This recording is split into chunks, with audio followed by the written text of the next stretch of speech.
வணக்கம். உண்மையான வீரம்னா என்ன? இந்த கேள்விக்கு மனுஷன் பல ஆயிரம் வருஷமா பதில் தேடிட்டு இருக்கான். இன்னைக்கு அந்த தேடலுக்கு வழிகாட்டுற நம்ம தமிழ் நூலான திருக்குறள் என்ன மாதிரியான ஆழமான பதில்களை சொல்லுதுன்னு நாம பார்க்க போறோம். சரி, முதல்ல ஒரு கேள்வியிலிருந்து ஆரம்பிக்கலாம். வீரம்னா எப்பவுமே ஜெயிக்கிறது தானா? ஒரு தடவை கூட தோக்காம இருக்கிறது தானா? இந்த கேள்வி தைரியத்தை பத்தி நாம பொதுவா வச்சிருக்கிற எண்ணங்களை கொஞ்சம் யோசிக்க வைக்குது இல்லையா? நாம இப்ப யோசிக்கிற இந்த கேள்விக்கு கிட்டத்தட்ட 2000 வருஷத்துக்கு முன்னாடியே நம்ம திருவள்ளுவர் திருக்குறள்ல ஒரு ஆழமான பதில சொல்லிருக்காரு. வாங்க, அந்த ஞானத்தோட வழியில நாம இன்னைக்கு பயணிக்கலாம். திருக்குறளை பொறுத்த வரைக்கும் வீரங்கிறது சும்மா ஜெயிக்கிறது தோக்குறதுல அடங்கிடுற விஷயம் கிடையாது. அதுக்கு மேல ஒரு தத்துவார்த்த அளவுகோலை வச்சுதான் வீரத்தை அது வரையறுக்குது. வள்ளுவர் என்ன சொல்றாருன்னா, காட்டுக்குள்ள ஓடுற ஒரு முயலை வேட்டையாடி கொண்ட அம்ப கையில வச்சுக்கிறதுல ஒரு பெருமையும் இல்ல. அதுக்கு பதிலா ஒரு பெரிய யானைய குறி வச்சு அது தப்பிச்சு போனா கூட பரவாயில்ல, அந்த வேலை கையில வச்சுக்கிறது தான் பெருமைக்குரிய விஷயம் அப்படிங்கிறாரு. இந்த ஒரு வரியை வெற்றி பத்தின நம்ம பார்வைய மாத்துதில்ல. இதிலிருந்து என்ன தெரியுதுன்னா, திருக்குறளை பொறுத்த வரைக்கும் ஒரு செயலோட முடிவு என்னவா இருந்துச்சுங்கிறத விட அதுக்கு பின்னால இருந்த நோக்கம் என்னங்கிறது தான் ரொம்ப முக்கியம். உங்க இலக்கு எவ்வளோ பெருசா இருந்துச்சுங்கிறது தான் உங்க வீரத்தை தீர்மானிக்குதே தவிர நீங்க அதுல ஜெயிச்சிங்களா இல்லையாங்கிறது இல்ல. ஓகே, இப்போ வீரனோட வெளிச்செயல்கள்ல இருந்து அவனோட மனசுக்குள்ள என்ன நடக்குதுன்னு பார்க்கலாமா? அவனோட உள்ளுலகத்துக்குள்ள ஒரு பயணம் போலாம். திருக்குறள் படி உண்மையான வீரம்ங்கிறது உடம்புல இருந்து வர்றதில்ல, அசிக்க முடியாத ஒரு மன உறுதியிலிருந்து தான் வருது. அந்த மன உறுதியோட முதல் வெளிப்பாடு எங்க தெரியும்? ஒரு வீரனோட பார்வையில. இது எவ்வளவு ஒரு ஆழமான விஷயம் பாருங்க. வள்ளுவர் சொல்றாரு, ஒரு வீரனை நோக்கி ஒரு வேல் வேகமா வரும்போது அவன் ஒரு நொடி கண்ணை சிமிட்டுனா கூட அது அவனோட வீரத்துக்கு ஒரு தோல்வியாம். யோசிச்சு பாருங்க, கண் சிமிட்டுறதுங்கிறது நம்மள மீறி நடக்கிற ஒரு விஷயம். அத கூட ஒருத்தன் கட்டுப்படுத்துறான்னா அவனோட மன உறுதி எந்த அளவுல இருக்கும்? சரி, பார்வையா அசையாம வச்சுக்கலாம். ஆனா நிஜமாவே உடம்புல காயம்பட்டு வலிக்கும் போது என்ன ஆகும்? கடுமையான வலிய சந்திக்கும் போது இந்த மன உறுதி எப்படி வெளிப்படும்? இதுக்கு வள்ளுவர் சொல்ற பதில் இருக்கே நம்மள ஆச்சரியப்பட வச்சிடும். தன் கையில இருந்த வேலை ஒரு யானை மேல எரிஞ்சிட்டு திரும்புற ஒரு வீரன் தான் மார்பிள எதிரி எரிஞ்ச வேல் குத்தி நிக்கிறத பாக்குறான். அப்போ அவன் என்ன பண்ணுவானா, அந்த வேலை வெளியே இழுக்கும்போது சிரிப்பானா. வலிய கூட ஒரு பொருட்டா மதிக்காம சிரிக்கிறது, இதுதான் வீரத்தோட உச்சக்கட்ட வெளிப்பாடு.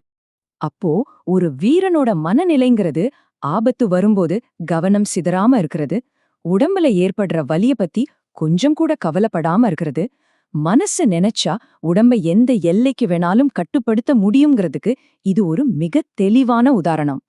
அப்போ வீரம்னா வெறும் மூர்க்கத்தனம் மட்டும்தானா? இல்லவே இல்ல. அதுக்கு இன்னொரு பக்கமும் இருக்கு. வாங்க, வீரத்தோட அந்த நுட்பமான இரட்டைத்தன்மையை இப்போ பார்க்கலாம். திருக்குறள் பேராண்மைன்னு ஒரு அழகான வார்த்தைய பயன்படுத்துது. இதுக்கு என்ன அர்த்தம்னா, எதிரிகள் கிட்ட காட்டுகிற கடுமையான வீரமும் சொந்த மக்கள் கிட்ட காட்டுகிற கருணையும் சேர்ந்த ஒரு இரட்டை பண்பு. வள்ளுவரே இது ரொம்ப தெளிவா வரையறுக்கிறாரு. பேராண்மைங்கிறது போர்க்களத்துல எதிரிக்கிட்டு இரக்கமே இல்லாம இருக்கிறது. ஆனா அதே குணத்தோட கூர்மையான இன்னொரு பக்கம் தன் மக்களுக்கு உதவியா இருக்கிற கருணை குணம். அப்போ வீரம்ங்கிறது சூழ்நிலைக்கு ஏத்த மாதிரி மாறக்கூடிய 2 குணங்களை கொண்டது. எதிரிகிட்ட காட்டுற மூர்க்கம் ஒரு வீரனோட பலம்னா, தாம் மக்கள் கிட்ட காட்டுற கருணை ஒரு தலைவனோட பண்பு. உண்மையான வீரன் கிட்ட இந்த 2மே சமமா இருக்கணும். எதுக்காக இவ்ளோ கடுமையான ஒரு வாழ்க்கை முறைய பின்பற்றணும்? இதோட உண்மையான நோக்கம் என்ன? சும்மா உயிர் வாழறதுக்காகவா?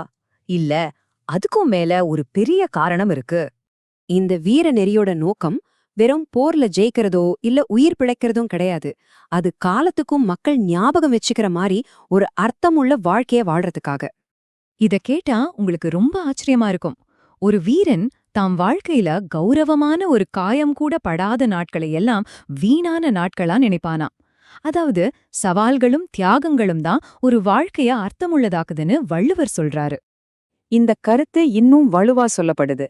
நிலைச்சு நிக்கிற புகழ விரும்புறவங்க உயிருக்கு ஆசைப்பட மாட்டாங்க. அவங்க வீரக்கழல் அணிஞ்சுக்கிறது தான் அழகு. அதாவது நீண்ட ஆயுள விட நீடிச்சு நிக்கிற புகழ் தான் ரொம்ப பெருசா மதிக்கப்படுது.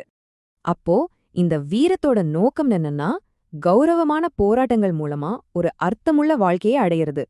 எவ்ளோ காலம் வாழ்ந்தோங்கிறத விட எவ்ளோ புகழோட வாழ்ந்தோங்கிறது தான் மேலானது. இப்போ நாம இந்த விளக்கத்தோட ஒரு தத்துவார்த்தமான உச்சக்கட்டத்துக்கு வர்றோம். இந்த வீர நெறியோட கடைசி வெளிப்பாடு என்ன? அது ஒரு அர்த்தமுள்ள மரணம். இந்த தத்துவ பார்வையில மரணங்கிறது ஒரு முடிவு கிடையாது. அதுக்கு பயப்படவும் தேவையில்ல. அதுக்கு பதிலா ஒருத்தன் தம் வாழ்க்கை முழுக்க கடைப்பிடிச்ச வீரத்தையும் புகழையும் வெளிப்படுத்த கிடைக்கிற கடைசி வாய்ப்பு தான் மரணம். கடைசியா திருக்குறள் ஒரு சக்தி வாய்ந்த கருத்தை சொல்லுது. ஒரு வீரனோட மரணம் அவனை வழிநடத்தின தலைவனோட கண்களையே கலங்க வச்சிடுச்சேனா அப்படிப்பட்ட ஒரு சாவ பிச்சை எடுத்தாவது வாங்கலாம். ஒரு வீரனோட உச்சக்கட்ட சாதனை இதுதான். இந்த குறள்கள் எல்லாம் போர்க்களங்களை பத்தி பேசுது. ஆனா இப்போ இருக்கிற நவீன உலகத்துல போர்க்களங்களே இல்லாத நம்ம வாழ்க்கைக்கு இந்த தத்துவம் என்ன சொல்லுது? நாம எந்த இலக்குகளுக்காக போராடணும்? எந்த உன்னதமான தோல்வியை நாம பெருமையோட ஏத்துக்கலாம்? எது நாம செய்ய தகுதியான தியாகம்? யோசிச்சு பாருங்க.